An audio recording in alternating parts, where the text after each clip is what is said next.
It became clear that their son's body would never be found. The Campbells' need to find the cause of the accident that killed him grew stronger. Lee can't have died for nothing. You know, you've got to find out why he died, and you've just got to make sure that it never happens again. The Campbells embarked on a relentless personal investigation that would last nearly 2 years. But the loss of their son meant they would stop at nothing to uncover the truth.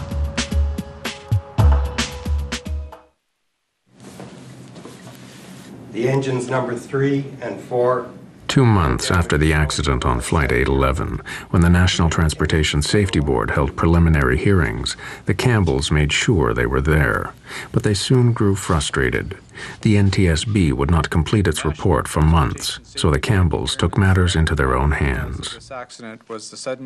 We certainly weren't going to leave it to the NTSB to come up with the findings. We were going to follow through. And when the hearings ended, they had said that we could take whatever we wanted off the press table.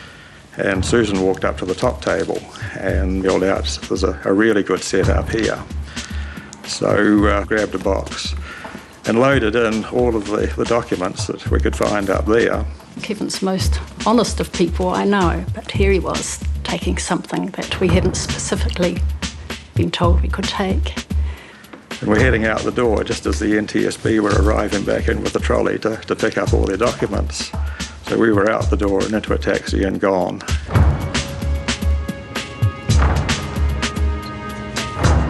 So we quickly realised we'd got a really good set of papers with a lot of things that hadn't been released to the public.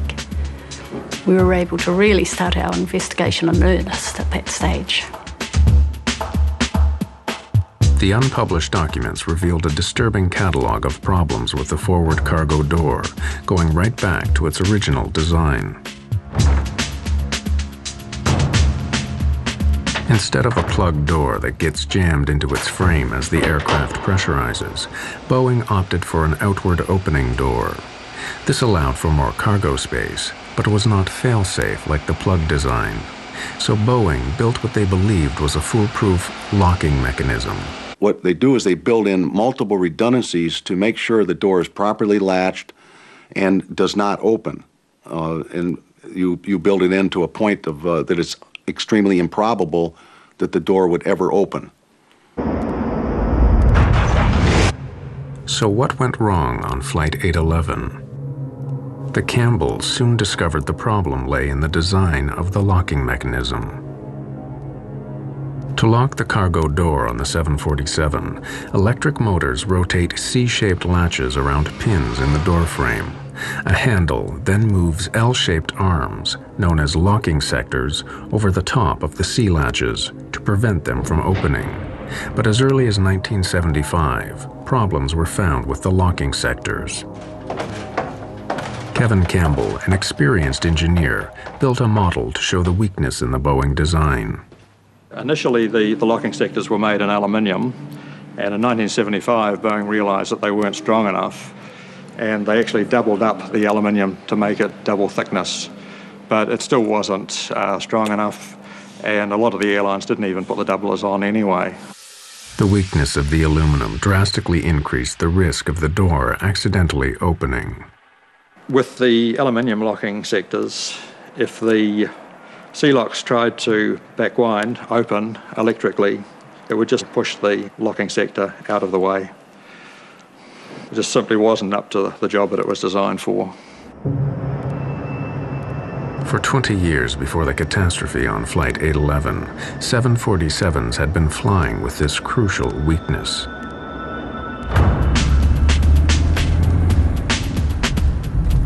The Campbells wondered what else remained to be revealed. They redoubled their efforts to uncover the full truth behind the accident that had killed their son.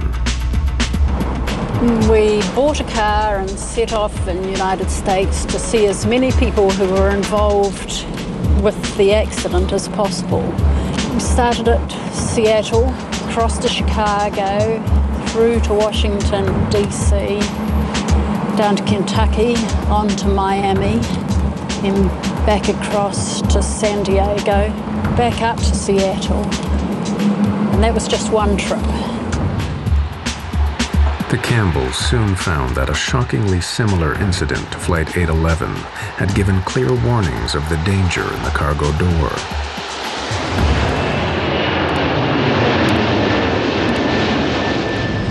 In 1987, 2 years before Flight 811, a Pan Am 747 had been climbing out of Heathrow when it failed to pressurize at 20,000 feet. The pilots had to turn back. When they got back to Heathrow, they found that the door was hanging open 1.5 inches at the bottom and all of the locks were open. When it got to the maintenance base, they found that all of the locking sectors were either bent or broken. Why had the sea latches turned and bent back the locking sectors? Boeing claimed that ground crew must have mishandled the mechanism. But the Campbells' investigation uncovered another vital clue to why the sea latches had turned. A report highlighted problems with the door's electrical system. It had a fault in the S2 master latch lock switch that should have turned off the power to the door when the outer handle was closed. This was an alarming finding. When the outer handle was closed, the S2 master lock switch was meant to disconnect the power supply and stop the sea latch motors from turning. So could this have failed, allowing the motors to open the door? To find out, Boeing asked the airlines to do a simple test: close the outer handle, then press the switch to open the door and see what happens. When they hit the switch, it actually worked. Boeing thought, this is not going to work, but it actually worked. There was power to the door locks with the outer handle closed, and the lock started to move, and it started to force the locking sectors out of the way. And a few days later, the airline started ringing in and saying it was damaging their planes. So Boeing stopped the test. But it meant that on those aircraft, the S2 switch had failed, which is a silent failure. And all of those aircraft were likely to have the same problem as 811. They were just waiting for a short circuit to open the doors. The Campbells now became convinced that the accident on Flight 811 began with the failure of the S2 switch. Power remained onto the sea latch motors. All it took was a short circuit in the 20-year-old wiring, which had been found to be frayed on other aircraft, to start the motors up.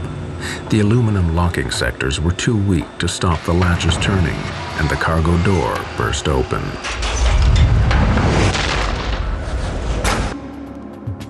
The National Transportation Safety Board determines that After a year of investigation, the NTSB had a different version of the events.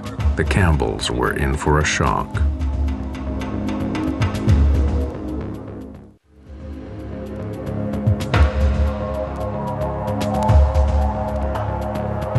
After waiting a year for the official report, Kevin and Susan Campbell expected it to match their theory of what led to the accident on Flight 811.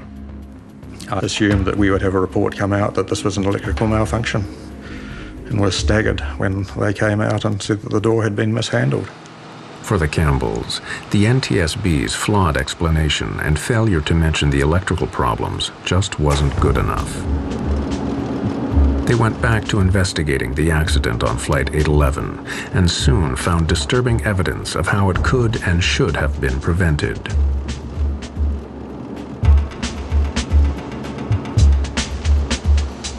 After the Pan Am incident in 1987, it turned out that Boeing had issued a directive to the airlines on how to correct the weak aluminum locking sectors. The airworthiness directive that came out was to replace the aluminum sectors with steel sectors that could not be bent. And there were some some interim requirements for inspections to be performed until what they call terminating action, the steel sectors were installed. The fix was cheap and simple, but getting it done was not. The actual cost of the modification, changing these locking sectors to steel, was $2,000 per aircraft. But it took 10 hours to do it, and that's where the money was. Taking the aircraft out of service for 10 hours, that's millions of dollars. The Campbells discovered that back in 1988, the FAA, whose role it is to enforce improvement,